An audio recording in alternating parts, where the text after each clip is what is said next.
have you. My name is Lliana Quinones. I'm going to take off my mask just one second. My name is Lliana Quinones. I'm from Meridian Institute, and I'm here on behalf of the Ocean Justice Advocacy Group. And today we will have a discussion on community leadership in ocean, coastal, and Great Lakes policy. And I'm joined today with a few members of the Ocean Justice Advocacy Group, affectionately known as OJAG.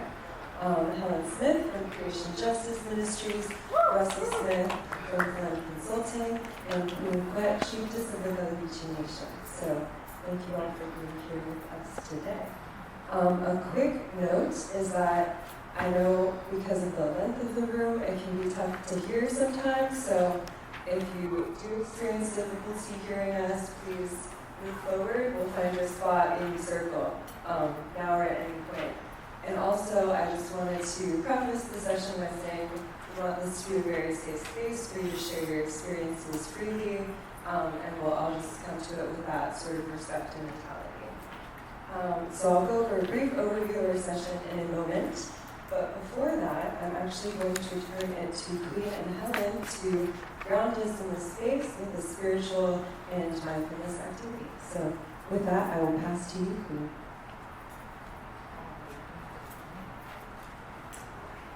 Way in the water, way in the water, children, way in the water. God, why trouble the water? What we did, what's it? What did coastal cities? What did coastal communities? Underwater, North Sea, trouble did in water. I'm not going to watch this thing like that thing going down the north, that thing on the TV. It looked like that one did it. It said, sea level on rise. If we did it all the time, we don't know sea rise. Every day, didn't go all the time. But what else is? It's pumped up all the time. Right off the water. Down the storm when it takes blue. They're not going to come in and surge something. But what we don't see is we can surge together just like that. And bring positivity on the line. We have to be trouble tall. Let's do like John Lewis would say. Good trouble before we get in. So this should be, I got apps all on it, you know. Close your heart. Meditate on the water. Be still. Bring it on into the shoreline again. The ocean will be sunshine divine, glowing off the waves.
Join the circle, please. Thank you. I don't know if y'all just felt that, but I felt the water coming in. And you feel as she talks, the waves. And so we're all going to take a second, because we've been sitting a long time, and we don't have to do professional office things all the time, so now we're all a little worried. Are we sitting right? Is our posture okay? Is anybody looking at us? You can sit, both feet on the ground. Breathe in. 1, 2, 3, 4, 5. Hold it. 1, 2, 3, 4, 5. Breathe out. 2, 3, 4, 5. Again, and let the movement take you in. 2, 3, 4, 5. Hold. 2, 3, 4, 5. Out. 2, 3, 4, 5. Feel your legs. Feel your arms. Is your neck stiff? Do you need to move? Do you feel the water next to us? All of those negative ions taking all of that anxiety away. The water healing us. Because we do not heal the water. The water heals us. The water moves us. The water feeds us. Not just physically, but spiritually, energetically. Last breath. In.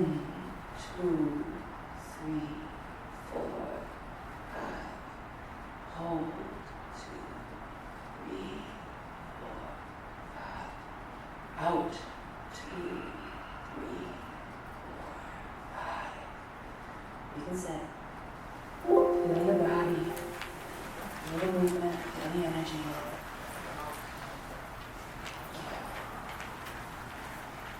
Thank you, Quet and Helen, for that wonderful opening. I definitely feel the tension that was in me dissipating a little bit, so I appreciate that, and I'm sure we all do.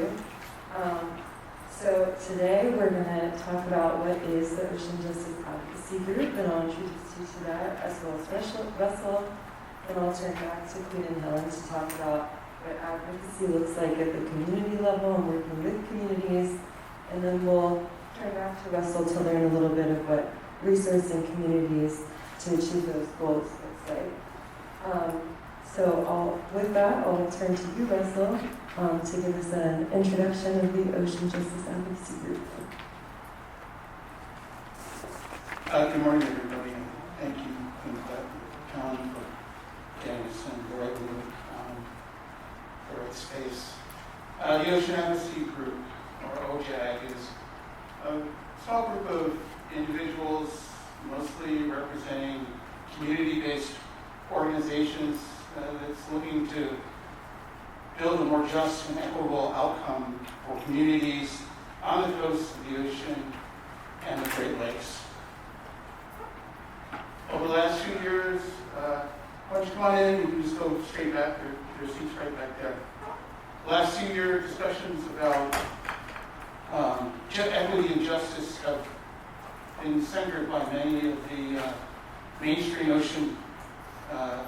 oceans-related groups, and part of our mission is to take that initiative, turn it into a reality, a long-term reality that ensures that coastal communities, in particular coastal communities of BIPOC people, are able to take advantage of this idea and really experience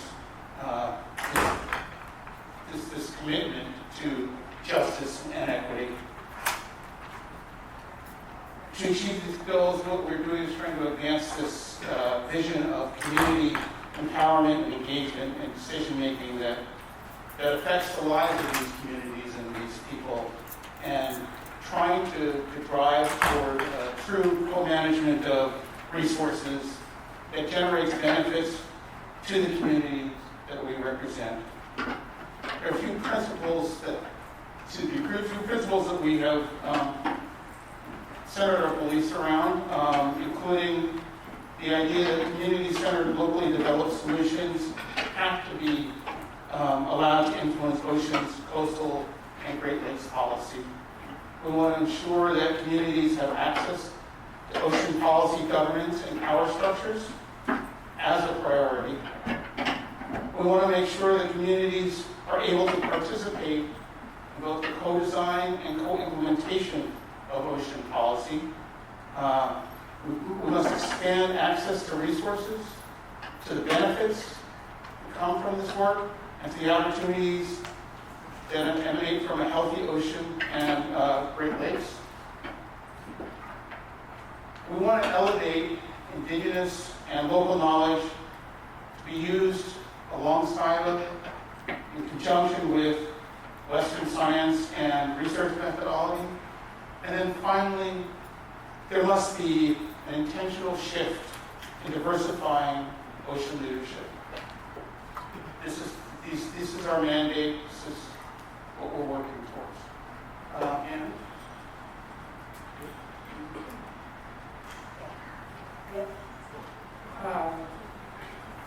So given that great introduction of what OJAG is, I'm going to talk a little bit about what we name it.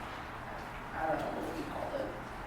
Elevating, honoring, and meeting community needs. That is the fancy speak. And I'm going to try not to take too much time because I know Queen will have a lot to say. This won't be a sermon. So, first, I know a lot of people here are NGOs, civil service. We're all called here for our jobs and our less corporations. If the most important thing that we need to think about in this work is, do you care more about Mother Earth, or do you care more about your bottom line? If your profit is the most important, you do not care about Mother Earth. The two cannot coexist. That's hard. You know, a lot of nonprofits or the government work, our budgets are what keep us going. But it has to be a budget for Mother Earth, not a Mother Earth funds our budget. Next, support in ways that may be inconvenient. This relates back to your budget. I know it's cheaper on Amazon. Save Bitcoin. Little shout out. This is down in Queens region. They should not be doing infrastructure on this. It will ruin more of Mother Earth and the ocean and the Gullah's fishing. You want to follow? Shout out to Queen Quet at Geechee. You can go follow them on social media. Buy this directly from them. All of this money for this T-shirt went directly to the Geechee. None of it went to Jeff Bezos. None of it went to Amazon. It's available there. It don't matter. Take the 2 to 4 extra days. The shipping won't cost. Buy it directly, because that money makes a difference. The Gullah can then save Bitcoin. It has won in court multiple times now. Now they are lending it, so watch out. Keep advocating. But it makes a difference. Those dollars don't then just go to a corporation. It goes to people who are working to save Mother Earth. We need to think critically. Critical thinking is the antithesis of what we are taught. We are taught to do factory work, we are taught to come in and listen and be silent. But you have to think critically about not just what are you doing, how is it affecting others, but what do you have to give? Do you have the ability and the access to advocate?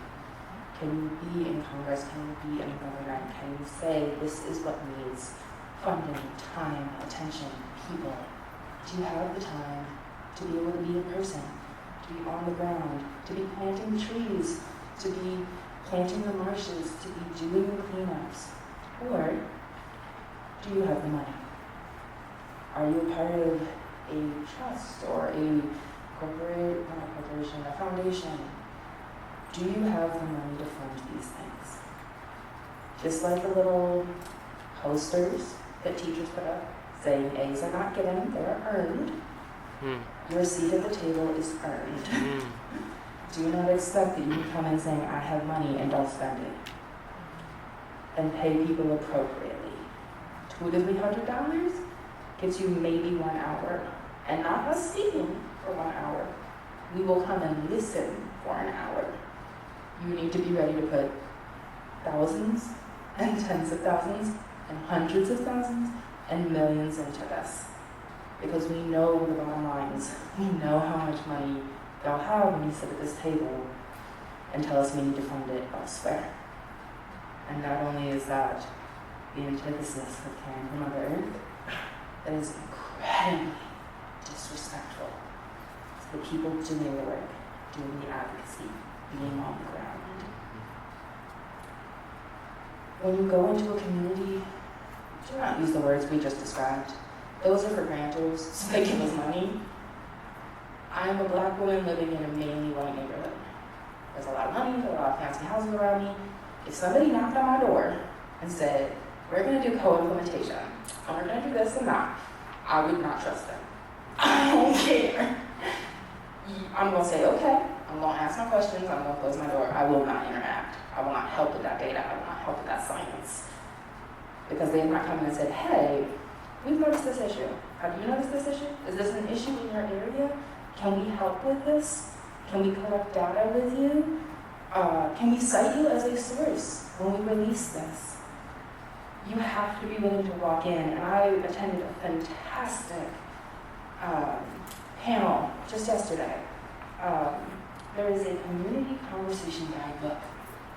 And they have all of these basics for how you can talk to these communities. And a big one is, don't use the big words. Use those in your reports when you're done. But do not talk to community members in huge ways that they are going to feel that you are here to do something detrimental. The most important thing I'm going to say, and I saved it for last, because we all know the brain saves the last thing it heard, not the first. Return to Mother Earth. This is not working for Earth. This is not working for our egos. Because at the end of the day, humans gonna die. Mother Earth's gonna be just fine. We watching the pandemic. The swans come back, the rivers are clean, the trees are growing. Mm-hmm. Well, you're not needed here. Mm-hmm. You have to earn your place. Mm-hmm. So I have homework. I'm a child of preachers. We do homework every week in sermon. Find a tree near where you live and sit with your back against it. 5 minutes a day, 30 days. Bring a raincoat if you have to sit on the ground when it's wet. That's what I do. Get to know the tree. You can talk to it, you can just sit against it, you can watch the squirrels and the birds and whoever's walking the dog. Sit with it. Allow the tree not only to take away your anxiety, because trees are actually proven to pull anxiety out of you. They're doing a great service when we are not doing the service back to them. But it's going to pull you into nature. You're going to learn the paths of the squirrels. You're going to learn where they must go. You're going to learn which trees have been here longer than you have. And as someone who's been doing this for years now, you feel what Mother Earth wants from you. And it pulls your ego away so that you don't care if someone says thank you. You feel almost embarrassed because how could I not? I am here to have a reciprocal relationship. I am here only to service this earth. And when you are with that tree, when you get sad, when you name that tree, when you decide, oh my goodness, I've been sitting here and referring to this tree in English, I need to know the language of the people whose land this is, so I can call this tree its appropriate name, and maybe you can't find it. The Potomac people, which is the land that I live on, the land that has been taken from them, their language has died out. Their last elder has gotten dementia and can no longer teach it. And I cannot find the Potomac word for tree. It was heart-wrenching. I spent so much time talking to that elder. She was the only person who knew the Potomac language in their community. And they are now all forced to simply speak in English. They are all blonde-haired, blue-eyed, They are a reflection of the people who oppressed them and continue to oppress them. So I found another word, and I found the words of my ancestors, which doesn't feel right, because it's not my ancestral land. I'm a stolen person on stolen land. But it's an acknowledgement that that tree was here before English was here. That tree is my housing. And when you get close to it, and a tree dies near it, and the city comes and they cut it down, you grieve. And you get scared, and you confirm that the tree that you sit against is indeed alive. Because you cannot go on if that tree has died, if that tree has been removed. Elders are not just the people older than you in your community. Elders are the mountains that were here before us, the trees, the sea, the ocean, and the rain that falls and continues the cycle of keeping us full. And I know there will be people, and I'm very young obviously, there will be people who say this is not new. We did this in the 60s. We've done what you have. You ain't doing well enough. If I have to say it, and I'm only 28, y'all failed. I'm gonna hand the mic over to Queen to talk about how she does this in her community. But the last thing I'm gonna say is put some respect on Mother Earth's name. Like Queen said, you don't have to listen to your mama, but listen to Mother Earth, or she'll take you out. Mm-hmm. If you can't care for your possessions, you can't have them. And in this case, your possession is your life, because Mother Earth won't keep your life. The water brings me, the water gonna take me back. Hana Yerisha, Georgia Nation. And Jacksonville, North Carolina, to Jacksonville, Florida. So we got a debate, like Aisha, which is the way we used to gather. We had a different, what we call sea islands. So Hana children getting me to park and teach like Aisha. But for the same thing, my sister Helen, but there's park and teach, I also speak this language. For the same reasons that Sister Helen just outlined in the other community. The blessing is that I still have elders in their 90s. I grew up with elders that were over 100 that I could dialogue with, that I could commune with and communicate with. They allowed me to do that because I had respect for them, which also meant I respected my birth mother and Mother Earth. Because in our community, if you don't respect the elders, like those witness trees that Helen just talked about, the elders in our community don't allow you to sit there with them. They send you outside and away from them. So the other people my age were being sent to go play, go away. I was allowed to sit with them because they saw what they were calling natural intelligence. They saw something that was within me that they were to hone in on and help to continue to feed into. And so no one else has taken the time to feed into you, to say that you are yet another seed planted into Mother Earth. Then today we are here to tell you that is who you are. That is why you are here. You are on earth with the rest of us. You don't have your own universe. There's a reason that God saw fit, the creator of all beings and all life, saw fit to place us here together. I knew my energy was off. Saw fit to have us here together in this time and space is because you're supposed to be connected to others. Now, believe me, I know that Gullah Geechee culture, like many other indigenous cultures of the world, is very unique to Americans. Because America teaches individualism. In fact, they put the word rugged in front of it. To me, go get yours. Give me. All those kind of terminologies that have contributed to the negativity that is the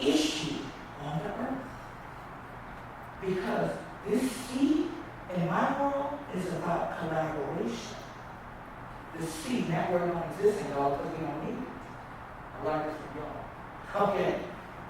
But the seat that I learned going to schools where Americans came to our sea islands was competitiveness. And that competitiveness has caused everybody in America to start to wonder, which way should I go? Should I work with people or should this work for me to get as much as I can? Maybe it should just work for me to get as much as I can. And I'm a computer scientist, so believe me, those things that you have in your hands, in your pockets, in your pocketbooks, that you call cellular devices, were originally called PDAs, personal digital assistants. They assist us as computer scientists in programming and collecting data about the social experiment called social media. Because it makes you believe you're connected when you're disconnected. The more she types her notes in the phone, the less she can look at me. So, now I'm just saying, it's spiritually disturbing. And the more you type the notes in the phone, you miss the experience. The eyes are the windows to the soul. That device doesn't have a soul. And I give you homework too, because I'm a perpetual student and perpetual teacher. If you don't have the Netflix account, get the 30-day free trial or whatever, and watch The Social Dilemma. The people who create the devices don't allow their own children to have them because they want their children to be socialized. So that's why we come into this session. It wasn't designed to look like the others. It isn't linear like the others. I made it clear to let you know I'm a computer scientist. I'm also a mathematician and I studied engineering. So I can think very linearly. I'm an organizer. I can think very linearly. But spiritually, that linearness only dissects. It bisects and dissects the subtle. And when you do that, you cut everything in half. And it's become very clear what we've done individually to the earth. Yeah, you feel like, oh, I just tossed one thing out the window of my car. Big deal. But if 25,000 of us felt the same way on the same day, and you're on a sea island, all that got tossed out the window ended up in the ditches, clogged the ditches, flooded the roads, all that debris ended up in the rivers and the creeks and the estuaries, ended up eventually in the ocean and floated somewhere else in the world. So you might think, it's just me. That one thing I did, how do I blame you for that one thing? Like people who were throwing their masks off their faces in parking lots over the last 2.5 years instead of into a proper receptacle. Yeah, you and that other 100,000 people that did that day weren't thinking about the rest of us. And nobody wanted to clean up behind you.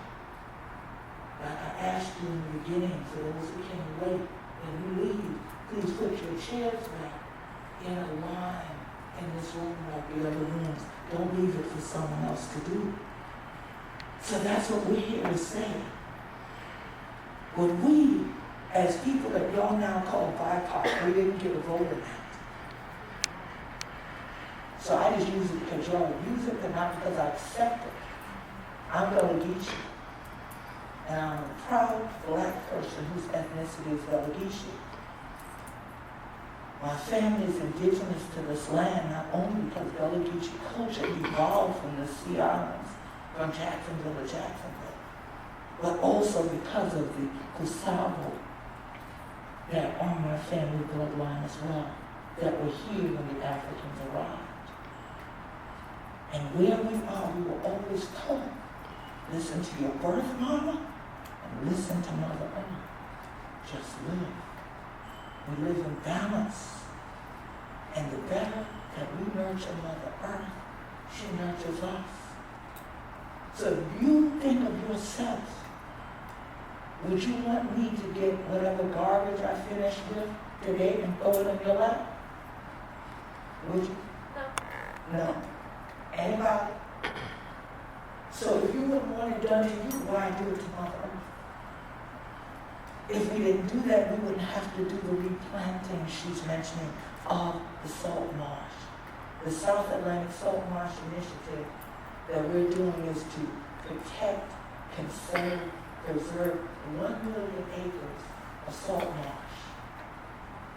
We also replant oyster beds every year. Everyone always wants to come to the Sea Islands just like they come here to eat seafood, not realizing that the more we extract from the earth, then the earth is not in balance. And I know we got to live in balance. So always in my community, we would take from within the oyster shell, but take the oyster shells back to the coastline, plant them back, and then the larvae swims, takes those shells, fat is there, and more oysters can grow. One oyster cleanses 50 gallons of water per day. So imagine an entire oyster bed. So we have the oyster beds, we have the spartina, depending on who you're talking to, our salt marsh. And then we have the maritime forest where there's trees that are witnesses, that they're witness to the indigenous cultures of our community and how we come together in a circle, stand tall and proud. And when we sit with our answers, they tell us what to do next. They tell us what we should not do. And they continue to tell us to listen to our mother, the mother of us all. And for 2.5 years, Mama sent us all to our rooms to do what? Sit. And then engage and to listen and to hear. And you notice I said listen and hear? Because hearing just means your ears function. That's function. They function. Something going in there. That's it. Listening is an active process. Listening involves that you also are gaining some understanding of what is coming into your ear gate. You should be gaining understanding of what comes into your eye gate, much less what is coming into your whole being. It should mount you up in a way that every day you want your space clean and healthy and pure. Because you are one dot on a circle. And if I were to cast out something this way in the circle, what's going to happen? What's going to happen? I can't hear nothing but these two people right here. And I know I'm not flying, even though my gold eyeglasses are missing in this room right now. I know there's more people in front of me, so I know I should hear an answer from somewhere other than right here. What happens if something gets cast out in the circle? Do what? It'll come back to you. It comes back to you. Thank you, man. That was like an elementary school question, though. We're professionals in this arena. We need to realize whatever work we're doing, if we're saying we're connecting to other communities and to other people, we're connecting like the pixels on those screens you look at. And if pixels are out of place or they're busted out, then you don't see a clear picture. It's all connected. It should be very clear that everything you put in the circle eventually comes back to you if you're part of the circle. But if you're linear in thinking, you're thinking, oh no, it just goes out. That's not scientifically true. Because for every action, there's an equal and opposite reaction along the same line. So whichever world you want to continue to live in after you exit this room, know that whatever you put out there, a boomerang effect exists. And if it gains momentum, it comes back in the form of hurricanes. It comes back like storms and floods and buildings falling down because you shouldn't have built it where it was.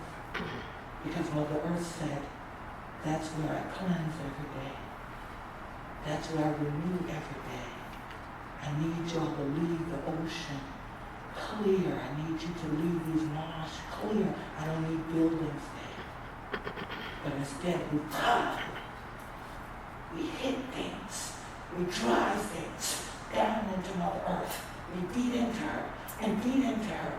And if I were to continue to hit you like that at some point, you'd be tired too. And you'd fight back, I hope. So when we think of pandemics and we think of these things, we ought to think, is Mother Earth fighting back? Did we not listen? Did we not stay in our rooms long enough? Will we get sent back there? And will you be there in a circle, or will you now be alone? And will you stop then and gain some new respect for others beyond you, including Mother Earth? So that's why we want justice to mean not just us, but actual justice.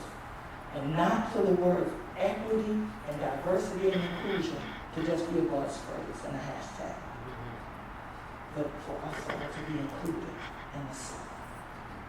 And where there will be balance, which is where there's not equity. And that will be balance for us all that show and reflect us all. That's true diversity. And as Jedis, we can lift off together, look down on the earth, and say she looks beautiful. And she's healed.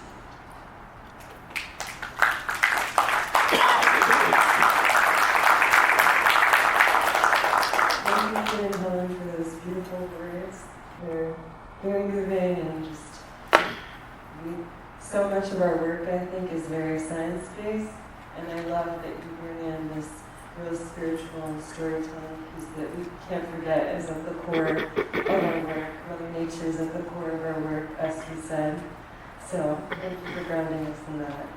And while we're still kind of reflecting and musing on those statements, I would love to open the floor to the group to see how does that resonate with you? What's on your mind?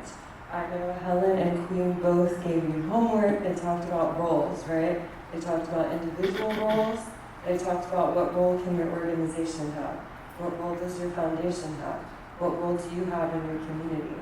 So I would love to open the floor, as well as if any of the panelists, Russell, perhaps you want to chime in as well, to see how that's landing for you. And you can raise your hand and I will run over with the mic. Comments, questions, discussion.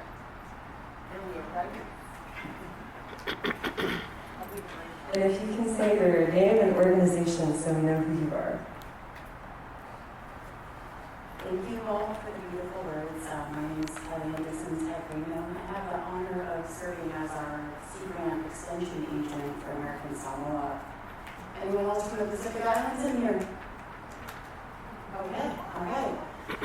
So, for those who don't know, American Samoa has the amazing status of retaining traditional land tenure that stretches back for thousands of years, and we still have the indigenous languages. We have people can recite their ancestry in their lands for hundreds of generations. The word for tree is loud, and it's a really special place. It also has the unfortunate distinction of having the highest rate of relative sea level rise in the U.S. So in your opening, I was definitely tearing up because I have watched our land be washed away. They're known as the Navigator Islands because when colonizers came, they were so impressed with their ability to navigate. But now we're in this really difficult position of trying to navigate our future when we've seen a foot of sea level rise in just over a decade. I've watched over 25 feet of land be washed away where I live when our children were born. And in Samoa, the land is tied to your chiefly title. So what do you do when your land that your title is tied to is underwater? In the Pacific Islands, a lot of nations are now having international discussions of can we keep our fishing rights when our land is underwater? Can you retain that small right just to keep fishing? people are looking at, buying land in other countries, trying to figure out what is the future going to look like. Floating islands is one proposal in the RMI, but who has the money for that? Not the locals. Where is that money coming from? China? Other big investors. The Pacific Islands are trying to navigate this difficult challenge, and they're so remote and often forgotten. So I'm just here as a communicator and a connector, and that's my role. I literally came here all the way from somewhere. I left on Thursday night to get here, just to try and make more connections for our people.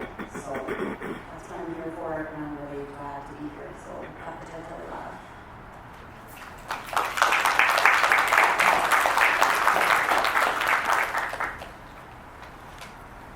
Sharing. I think you raised some really apt questions, especially about who's going to fund that and what we do when your rights are underwater, quite literally.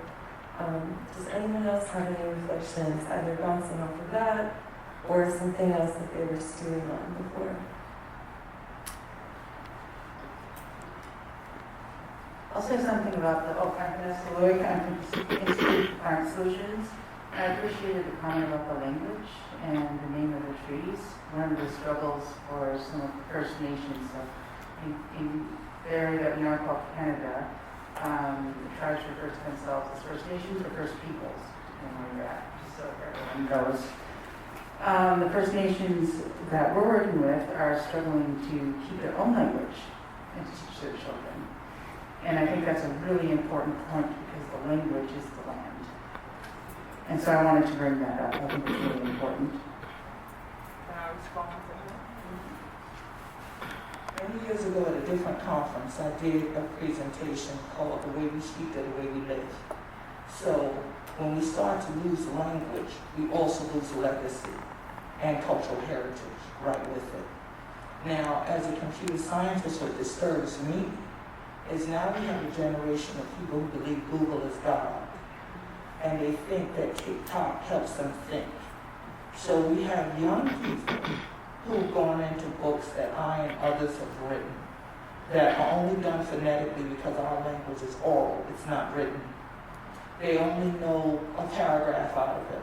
And then they do a TikTok video trying to do it, mispronouncing things, misrepresenting meanings of words, all that. But because it's on TikTok, then people watch that over and over, and then you have linguists and others also now misrepresenting the language. So you have a problem going on because now people are misinterpreting people's lives because of the technology we've created, and people just want to be seen, and now we're getting misrepresented. And I know this is happening in all kinds of indigenous communities, especially with those of us who do retain the language. And it's vital that we continue to instill that the language is the land and the way we speak, the way we live. It's great.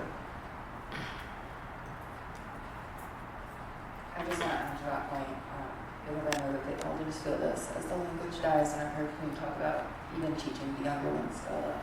But I also want to relate this. My best friend's novel. Her grandmother and grandfather were in residential schools. Their hair was cut, they were taken from their parents. They were not allowed to speak their language. They were beaten. In the U.S., no one under the age of 50 could do the dances. So when we talk about this, I think it's also important to consider the fact that there's so much generational trauma. The anger my best friend now feels at having to seek out to learn her language. She does not get to be on the reservation. She does not get to be with her people. She does not get to feel that. She doesn't know how to weave, she doesn't know how to dance, she doesn't know how to speak. And she yearns for it so desperately. And so when you think about Indigenous peoples, think about the ways you can connect the youth with their own elders.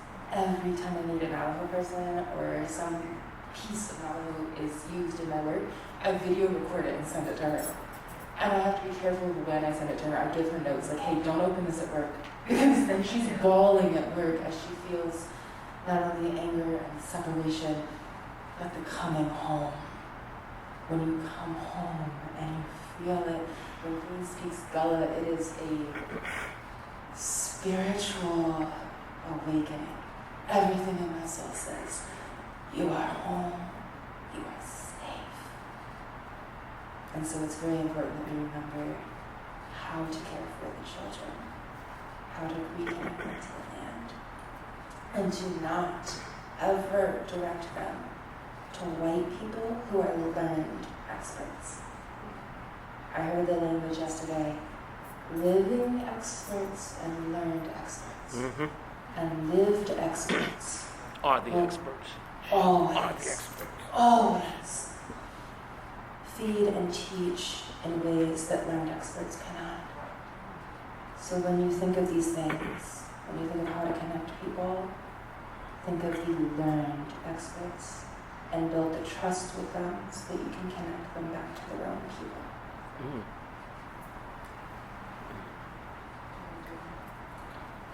And that's the critical thing. Why we opened the circle was for you to have the lived experience. But know that when you come into a community, there are some circles that are not open to you. Don't be hostile. Don't go away doing negative blogs and videos and voiceovers.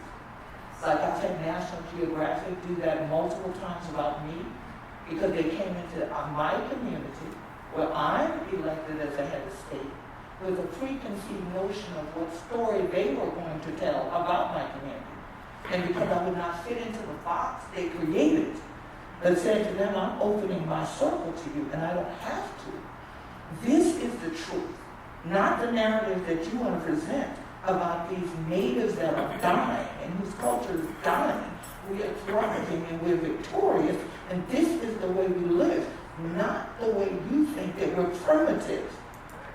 So, and let me be clear, I have now had this happen. About a decade ago, it was an Anglo woman, and this was the first show on National Geographic TV that she called me out of my title and name. I had it happen this year. This was a black woman from California that figured she would write against my title because I wouldn't adhere to her timeline of when she wanted to come into my community and wanted us to stage things for her. And I told her, that's not what we do. You've already missed the opportunity to see us do that. This is not the time frame to do what you want done. There's a reason. There's a balance. There's seasons. There are time frames for things to be done. Oyster planting is done at a certain time. Harvesting is done at a certain time. She had already missed that period and was angry because I wouldn't stop my schedule as a head of state for her, so she writes something negative in a story. And now National Geographic, who's known for showing people of African descent in a negative way, as if we're animals, as if we're three-fifths human, as the U.S. Constitution used to. People will read that. People will watch that. Some accepted it. Fortunately, I have enough people in the world that know me that they wrote in against the negativity each time. But some circles aren't open to you. That doesn't mean that you should then put hostility out in the world and in the circle, because that community has to protect certain things. They know when to close ranks in their circle. There may be spiritual reasons. They don't have to explain that to you. Just accept that now isn't the appropriate time. And when they do say it is appropriate to open up the circle, go in humbly and appreciate the experience in the moment.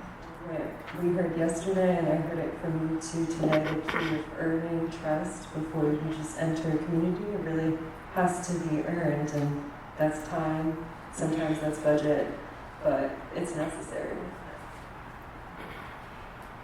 Yeah, and I just want to make one point. I see that we only have a couple minutes left, and I want to give anybody else in the group a chance to speak, but I just want to make this point really clear because I'm not sure that everyone understands. When I was in the Gullah Geechee Nation, I asked one of the Gullah members, I said, how did Queen get elected? But was this a democracy thing? What was it? And they go, God said. That was it. Creation Justice Ministries is a Christian organization, so we come at every ecological thing from a theological basis. We care so deeply that God put us here to care for this earth. And I cannot tell you how many times I hear that people are elected democratically, that it is not God said. That is the whole sentence. So when you hear about not only elders, but chiefs and chiefesses, they are entitled, and I say that word very clearly and purposely, they are entitled more respect than presidents and prime ministers. Queen is recognized by the UN. The Gullah Geechee is a nation. They have their own processes. Navajo is a nation. Ashkenazi is a nation. Gwich'in is a nation. So this is not, oh, these Native people decided that like this is the person who's going to be our spokesperson, and they're not fighting for like, oh, like we're just trying to have a captain of a basketball team. These people have been ordained by the earth. They have been brought up by their people. They have been ordained by God or the Creator, whichever word you have. Ani, Allah, Yahweh. This is an entitlement to respect. And if you show indigenous peoples that you do not respect their God-ordained leaders, you have lost trust in them, and it won't be rebuilt. So I think we're unfortunately just about at time, so I'll say a few closing remarks, and then I will pass. I'm getting a note to mention a few extra things. So first, a thank you to everyone for joining us today, for having your eyes open to this discussion, to entering this space with us, being with us throughout the whole ride. I want to thank Queen, Helen, and Russell for their lovely and powerful contributions today. I want to remind you all that we do have a sign-up sheet, and we are looking for other collaborators, whether you're a community, whether you're an organization, whether you're a funder. We have an upcoming series of community convenings where we'll take those discussions and key takeaways to inform and catalyze policy action. So we're really looking to connect with folks on that point as well. Please read our two-pager. You can also scan the QR code if you prefer a mobile version. And these notes, recycle your name badge on your way out. And make sure to check out the Story Collider this evening at 5:45 in the Harborside Ballroom. So thank you all so much for coming. We really appreciate it, and hope to speak to you all. We'll be around and happy to answer any questions or hear other reflections.